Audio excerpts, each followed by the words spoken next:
Every movie builds towards a satisfying, sometimes thrilling conclusion, but in some cases, the filmmakers have a surprising amount of options to choose from. Here are the wild ways some of your favorite movies could have ended.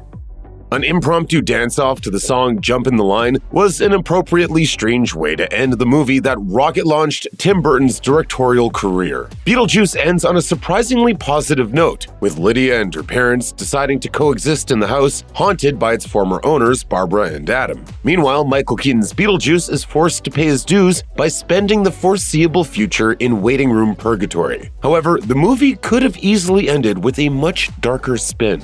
Larry Wilson, the movie's co-writer, celebrated the 30th anniversary of the film in 2018 by revealing the initial concept for the film's ending to Yahoo Entertainment. He elaborated, "Our first ending was Lydia. She died in a fire and was able to join Barbara and Adam in the afterlife. A couple of people said to us, 'Do you really think that's a good idea? Is that really the message you want to be sending to the teenagers of the world? Die in a fire?' So yeah, it probably was darker."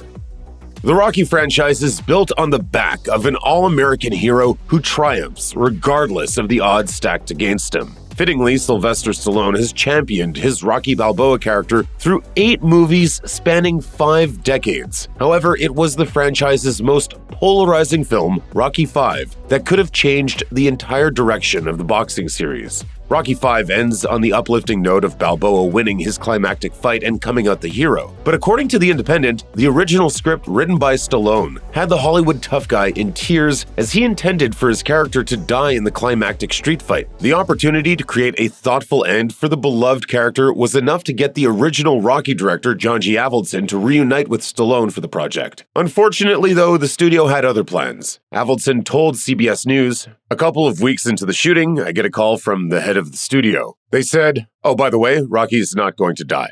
Batman doesn't die. Superman, James Bond, these people don't die. So Rocky didn't die. But the movie died because that was the point.'" The 5th Rocky installment inevitably grossed less than any other installment in the franchise.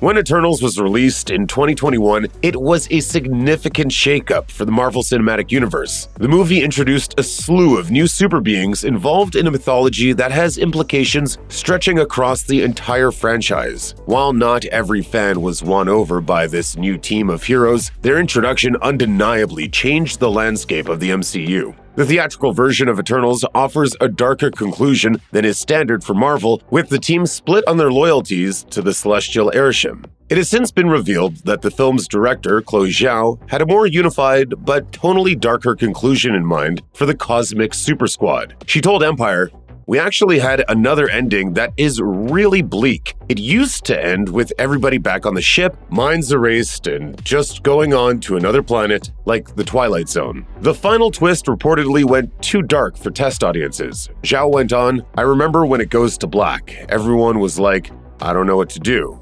It's the MCU, and you want to be excited for what's next." A groundbreaking work of modern sci-fi, Christopher Nolan's Interstellar boldly adapts concepts such as wormholes and time dilation into an affecting narrative. Audiences appreciated the high concepts and original plot that were a wide step away from the typical Hollywood blockbuster. One element that didn't buck tradition, though, was the happy ending, which reunites Joseph Cooper with his daughter Murph as they save humanity in the process. It's a standard cinematic heartfelt conclusion that seems impossible in the context of the film. Understandably, the filmmakers didn't arrive at this finale until after they'd considered a much darker ending. Interstellar co-writer Jonathan Nolan admitted in an interview with Nerdist the original ending had the Einstein-Rosen bridge wormhole collapse when Cooper tries to send the data back. Without further explanation, we can assume that this ending would have assured Cooper could have never made the return journey home, as it's the wormhole that helps him come back in the finished film. Nolan also didn't divulge whether or not the data that essentially saves his daughter and all of humanity made it through in the original script either. That means that, in this alternate version, Cooper's mission could have been a complete failure. It was me, Murph. I was your ghost.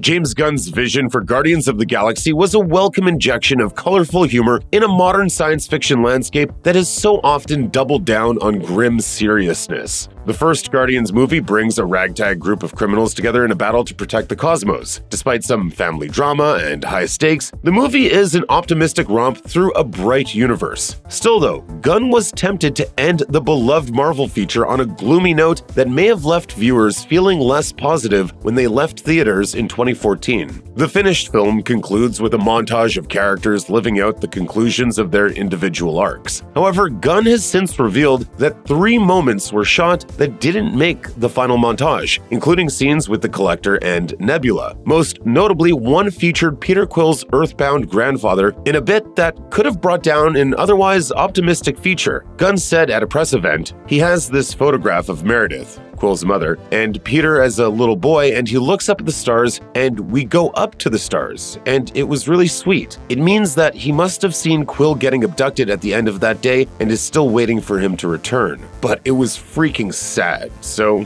we took it out. Of all the movies on this list, Ridley Scott's 1979 sci-fi horror masterpiece Alien is undoubtedly the darkest. The film features the death of nearly every character on board the spaceship Nostromo, as an extraterrestrial effectively picks them off one by one. The movie was a huge success when it debuted in theaters, and the disturbing visual effects were enough to earn an Academy Award. Still, the notoriously scary film could have ended on an even darker note that would have changed the entire face of the franchise. It wasn't until decades later that Scott revealed his original plan for the xenomorph and Ripley in the final moments of the film. Famously, the finished film ends with Ripley overcoming the monster, leaving her to face the demon again in multiple sequels. This is Ripley, last survivor of the Nostromo. Signing off. However, Scott didn't intend for Ripley to make it out alive at first. He told Entertainment Weekly, "I thought that the alien should come in, and Ripley harpoons it, and it makes no difference, so it slams through her mask and rips her head off." This terrifying conclusion would have left the alien the victor, and the movie without any surviving human characters. Filmmaker James Gunn is now the co-head at DC Studios, a job he clearly earned on the strength of his previous work with the company. In 2021, Gunn spearheaded a relaunch of the Suicide Squad after the franchise's lackluster first attempt in 2016. Reportedly, the director of darker and gorier films like Slither was given free rein to effectively kill off any character he wished from the DC roster. Putting the studio to their word, the Suicide Squad offers a significant amount of character deaths, including more than one star player. Surprisingly, Gunn originally wanted to take out one more of his characters, but it proved to be too dark for even him. He told Cinema Blend, "At the very end of the movie, Ratcatcher 2 had taken the information about Jotunheim, and Waller blew her head up." Ultimately, the director opted for a slightly more optimistic conclusion. Gunn went on, "It was really just too dark. It didn't really work for me. It didn't really tell the story that I wanted to tell, which is much more about the characters' different journeys, emotionally. And for me, really, the ending with Bloodsport petting the rat, that, to me, was the perfect ending for the movie." Even when they've dabbled in scary or bittersweet scenes, happy endings have always been an essential part of the formula for Disney's animated features. Still, 1994's Lion King carried some heavy themes. Millennials are still recovering from the tragic death of Mufasa. With the movie heavily inspired by the Shakespearean classic Hamlet, tragedy and murder are integral to the plot. As such, the final battle between Scar and Simba was destined to have a harrowing conclusion. The movie delivers, with Scar ultimately being devoured by his not-so-loyal gang of hyenas. Friends? I thought he said we were the enemy. Yeah, that's what I heard. While that's pretty gruesome, the filmmakers originally planned a much darker fate for the villainous lion. Original storyboards for the film's climax can now be found on YouTube, and it's easy to see why the action was reworked before the theatrical release. The momentous battle remains relatively unchanged until Simba is left clinging for his life, begging for his uncle's empathy. Upon revealing that he was the one who caused the death of Mufasa, Scar delivers the quote, "Good night, sweet prince," lifted directly from Hamlet. Subsequently, it's Simba who makes the tumble from Pride Rock, lucky to survive. Meanwhile, Scar is engulfed in the fire that has overtaken the scene, laughing maniacally as he burns to death. The conclusion of the original Star Wars trilogy needs no introduction. Return of the Jedi sees hope restored to the galaxy. Given the stakes and the long journey, the final celebratory moments were designed as a rousing celebration for the franchise's devoted fan base. But while the years since its 1983 premiere have seen several alterations to the ending via George Lucas's various special edition releases, there is one possible conclusion that fans never got to see, and thank goodness it never made the final cut. In the early days of writing Return of the Jedi, George Lucas met with co-writer Lawrence Kasdan to discuss the fateful end of the trilogy. According to transcripts of that meeting, Lucas had some pretty dark intentions for the fate of Luke Skywalker. After the climactic battle and the Emperor's defeat, Luke finally gets to meet his father under the mask. However, the pair briefly considered that Luke would have put on the black helmet himself, saying, "Now I am Vader. Now I will go and kill the rebel fleet and I will rule the universe." Undeniably, this one decision would have changed the course of the entire franchise. Instead, they opted for a family-friendly affair full of teddy bear Ewoks and happy endings.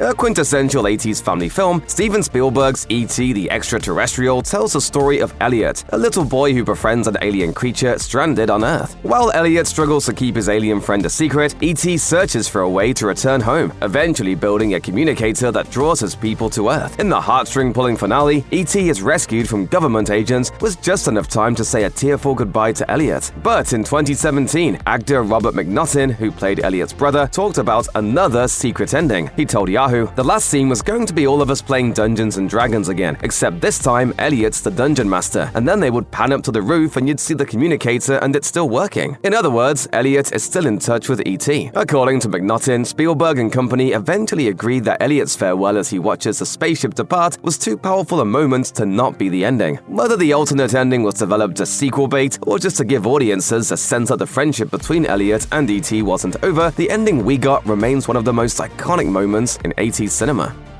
Though it wasn't quite his breakout role, Will Smith's performance in Independence Day will go down in cinematic history. Smith stars as a gung-ho fighter pilot who becomes a key part of a plan to stop the tentacled invaders from obliterating mankind and claiming Earth as their own. The multi-pronged assault also involves a kooky farmer named Russell, who is enlisted to pilot a fighter jet in the film's finale. Russell sacrifices his own life to get revenge on the aliens who he believed had once abducted him, destroying their attacking ship in the process and saving countless lives. The words of my generation, up yours! But that wasn't quite how it went down in the film's original alternate ending. As first shot, Russell volunteers to join the group of pilots, but is denied when a military commander deems him unfit. When the initial attack fails, however, Russell saves the day out of the blue, showing up in the thick of the fight in his crop-dusting biplane with a missile strapped to his side. Though both versions are played for laughs, the producers of the film may have felt the sight of the biplane was a bit too over the top in terms of goofiness. As a result, in the finished cut, Russell is allowed to fly alongside the military pilots, and new scenes were shot with him inside an F-18 fighter jet instead. Another classic sci-fi action movie, John Carpenter's The Thing is a 1982 remake of an older 1950s B-movie, The Thing from Another World. This version sees Kurt Russell starring as R.J. MacReady, a helicopter pilot on an icebound research team who discovers a strange alien creature has invaded their Antarctic base. Because the alien is capable of assuming any form, paranoia sets in when they realize any one of them could be a killer creature in disguise. In the extremely bleak original ending, most of the crew are killed by the creature. Only MacReady and one other survivor are left to stare each other down in the wreckage of the base, which they will presumably do until they freeze to death. You the only one who made it? Not the only one.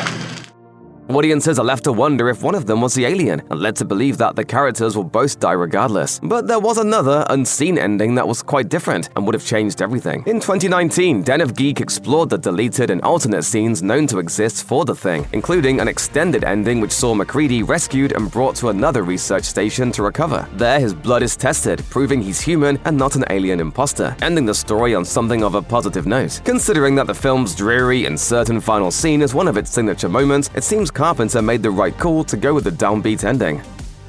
Stanley Kubrick had already directed Paths of Glory, Spartacus, and the controversial classic Lolita when he cast comedian Peter Sellers to star in the Cold War sci-fi parable Dr. Strangelove. A black comedy about the ludicrousness of military and politics, it culminates in an all-out nuclear war that destroys the Earth. But Kubrick originally had another ending planned. Over the years, stories have circulated about a lost ending that capped off the grim final act in which the world is destroyed in an atomic horror that drives home the futility of war. This alternate ending was said to close out the film on something far less serious. In this version, the final scene takes the film's comedy to its furthest extreme, with the surviving military and political leaders getting into a pie fight in the war room at the Pentagon. Some may think this is just some wild rumor, but there is proof of its existence. Images of this lost ending have surfaced over the years, thanks to the work of Arthur Felig, a press photographer who was hired by Kubrick to chronicle the making of the film. Not only did he capture incredible images of Kubrick in action, he also snapped what would be the only available evidence of the deleted ending. So rest assured, the footage does exist, reportedly sealed up in the studio vault somewhere. Star Trek Nemesis isn't the only movie in the franchise with an alternate ending, but while Star Trek Generations famously had a different version of Captain Kirk's death, it wasn't really that different. In Nemesis, however, a series of deleted scenes at its end would have shaken up the status quo and set the stage for more stories. In the theatrical cut, Captain Picard is aboard the Enterprise overseeing repairs to the ship. In a pair of scenes, he bids farewell to both now Captain Riker and the android B4, a childlike duplicate of Commander Data. The ending we didn't see extends this sequence, adding a moment in which Dr. Crusher talks with her captain. Crusher reveals she's no longer assigned to the Enterprise, having left the ship for good to become head of Starfleet Medical. There's also a deleted gag where a departing Riker plays a prank on incoming First Officer Madden in that character's only scene. Both deleted moments had the potential to impact the future of the franchise, but because we never got a follow-up, we don't know if Madden's assignment or Crusher's transfer actually happened. Captain Riker was pulling my leg, wasn't he?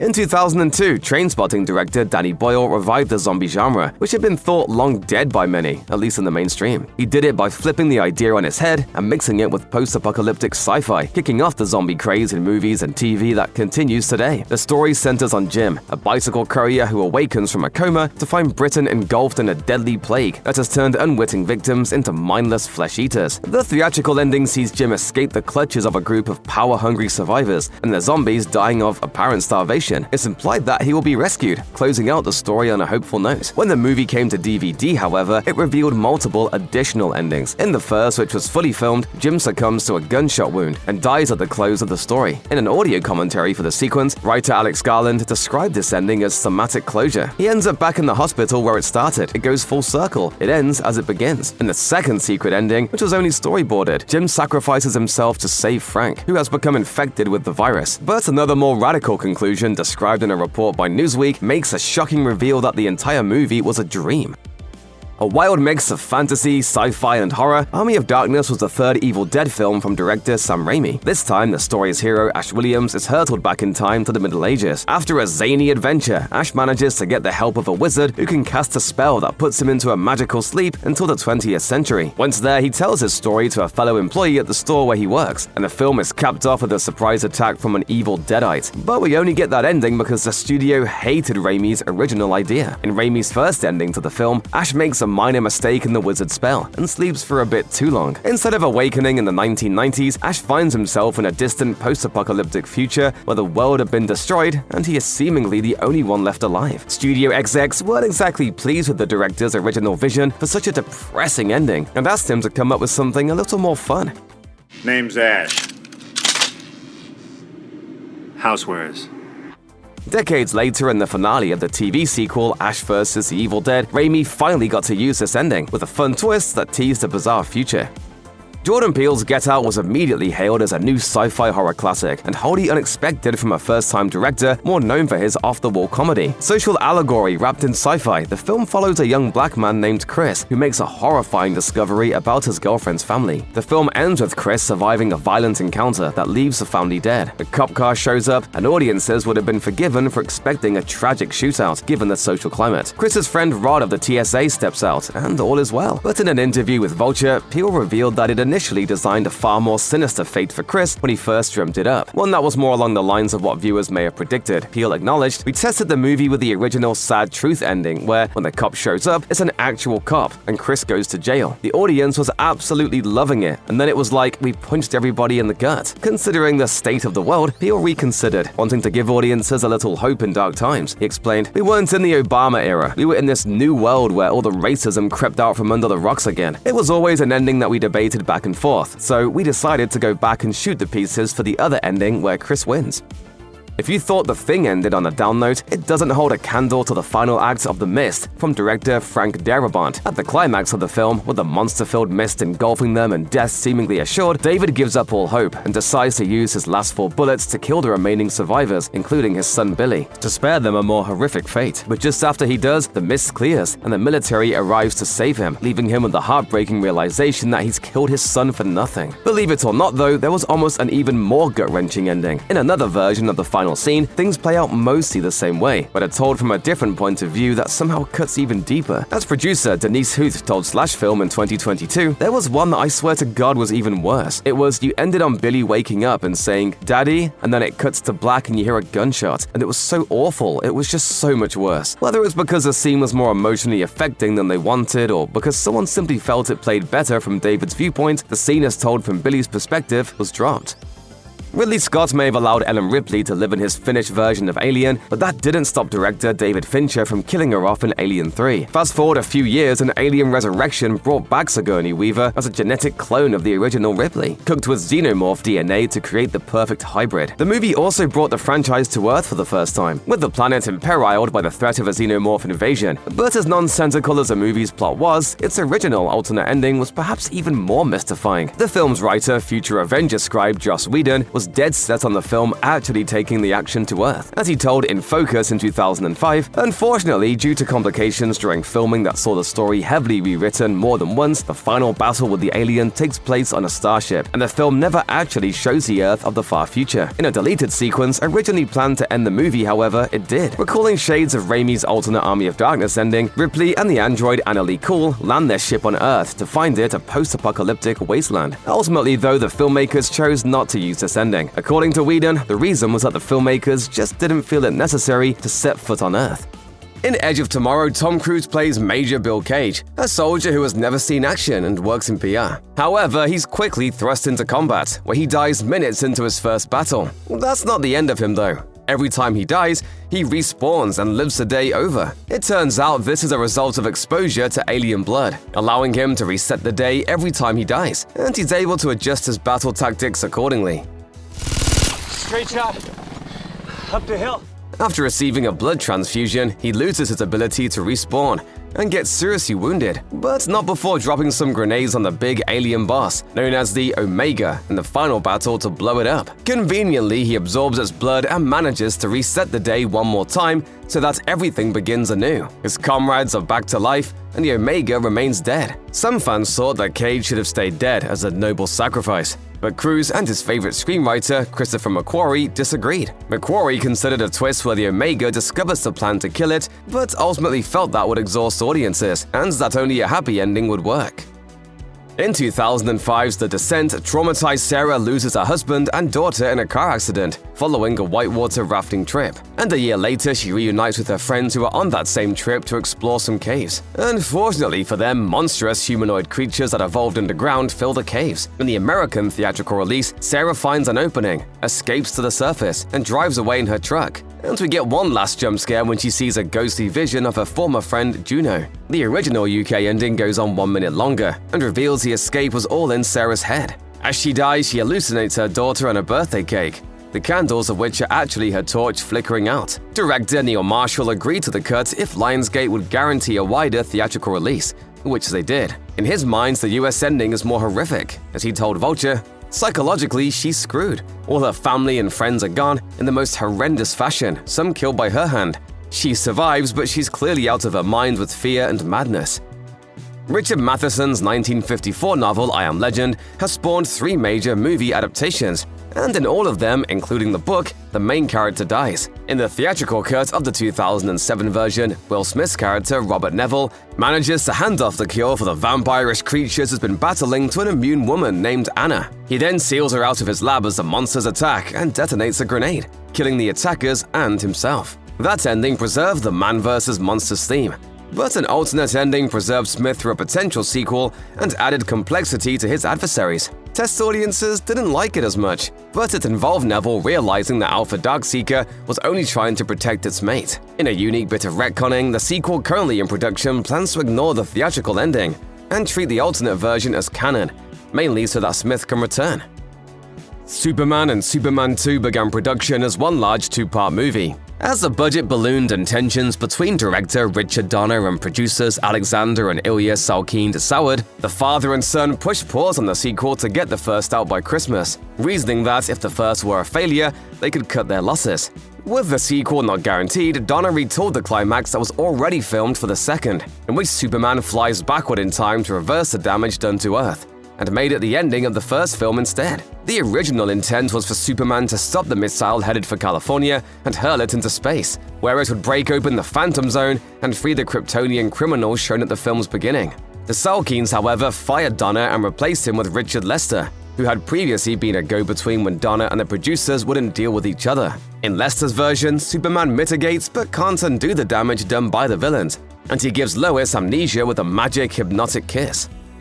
The ending of David Fincher's Fight Club works on at least two different levels. In the most literal reading, the narrator, played by Edward Norton, shoots himself in the mouth, somehow misses the brain, and survives, though his alternate personality of Brad Pitt's Tyler Durden is destroyed. His terrorist plan works. Buildings explode and collapse, and he embraces his sort of love interest Marla. A more subjective reading might suggest that he actually does kill himself, and the success of his plan and love life is a dying hallucination. Neither, however, resembles the alternate Chinese ending. In that version, censored to appease a communist government, the bombs don't explode at all. After a fade to black, a title card reveals that the police were able to foil the bombing, arrest the criminals, and that Tyler was sent to a lunatic asylum. Ironically, the book also ended with the narrator in an asylum, so original author Chuck Palahniuk isn't mad about it, even as fans of the movie might be. The original Little Shop of Horrors featured a young plant store employee named Seymour, who crossbreeds a carnivorous plant. When he realizes it has a taste for human blood, he feeds several people to his creation before finally making the decision to let it eat him. The stage musical adaptation amped up the comedy and ends with the plant eating everyone. And in some theaters, vines drop down from the ceiling to imply that the audience and the world are next. In Frank Oz's movie version of the musical as released, Seymour and Audrey prove so likable that audiences didn't want them to die. Instead, Seymour electrocutes and blows up the plant, and he and Audrey move to a nice suburban home. In a nod to the darker ending, however, we see that a small bud has survived and is growing in their garden. Oz's original ending was the darkest yet. Not only do Audrey and Seymour get eaten, but the plant multiplies, grows in size, and destroys major landmarks before bursting through the movie screen. Test audiences hated it, and to be fair, it probably would have traumatized many generations of kids. In the 1989 dark comedy Heathers, Veronica and her psychopath boyfriend JD spend the movie offing elitist classmates and making their deaths look like suicides. But when JD plans to blow up the entire school, that's a step too far. In the release cut, Veronica stops him, and he goes outside and blows up just himself. Afterwards, Veronica rebonds with her unpopular ex-friend Martha. Daniel Waters' original script let JD succeed in his plan, and the entire school had a prom in heaven. The studio said no way. The release version is clearly the most audience-friendly, though that initially didn't help, as Heathers proved to be a financial disappointment. Once on video and cable, however, it turned into a cult favorite, and later begat a stage musical and a TV series. The theatrical ending of Terminator 2 not only sees the defeat of the evil, time-traveling T-1000 by Arnold Schwarzenegger's reprogrammed T-800, it further implies that by destroying Cyberdyne and the T-800, they will prevent the future Nukapi sentient computer Skynet from ever being created. The original ending affirms that, indeed, the apocalypse was averted, and Sarah lived to be an old woman in a happy future. Wanting to keep the door open for further sequels, producer Mario Casar pushed for a more open ending. And after a test screening, Cameron agreed, saying that the visual aesthetic of that final scene was just too different, and the audience had gotten the point already. Had T2 ended more definitively, Terminator 3 and the Sarah Connor Chronicles, at the very least, would have taken different narrative routes. In 1987's Fatal Attraction, Dan has what he assumes is a one-night stand affair with a woman named Alex, after which he thinks he can just go back to his regular happy family life. Alex disagrees and starts behaving like a dangerous stalker. When she finally attacks Dan's wife Beth with a knife, Dan seemingly drowns her in the bathtub. She revives to one last jump scare and Beth shoots her, uniting the family in deadly self-defense. Originally, in the ending we didn't get to see, Alex slashed her own throat, framing Dan for murder in the process. Beth would find evidence exonerating Dan at the last minute, but the movie was set to end with the image of Alex killing herself. This version did not go down so well with test audiences, who identified with Dan and wanted Alex punished more severely. In its final version, Fatal Attraction set the tone for many more yuppie adultery movies to come, including director Adrian Lyne's own Indecent Proposal. In Terry Gilliam's Brazil, bureaucrat Sam Lowry investigates a government killing of a man falsely accused due to a typing error. He meets trucker Jill, who resembles the fantasy girlfriend he has dreamed about. When an encounter with rogue repairman Tuttle places him on the government's treason list, Sam is captured, tortured, and told Jill was killed. Rescued by Tuttle and an army of freedom fighters, he ultimately finds a still surviving Jill, with whom he drives away. At the very end, it's revealed that Sam only imagined his escape, and he's still in the torture chair, humming a song to himself. He seems lost inside his own head, dreaming that happy ending while becoming a vegetable in reality. Despite an overseas release as planned, Universal boss Sid Sheinberg wanted a literal happy ending for the US cut and edited a proposed 94-minute syndicated TV version with it. Gilliam showed his cut to the LA Film Critics Association, and when they gave it 3 major awards, the studio gave in.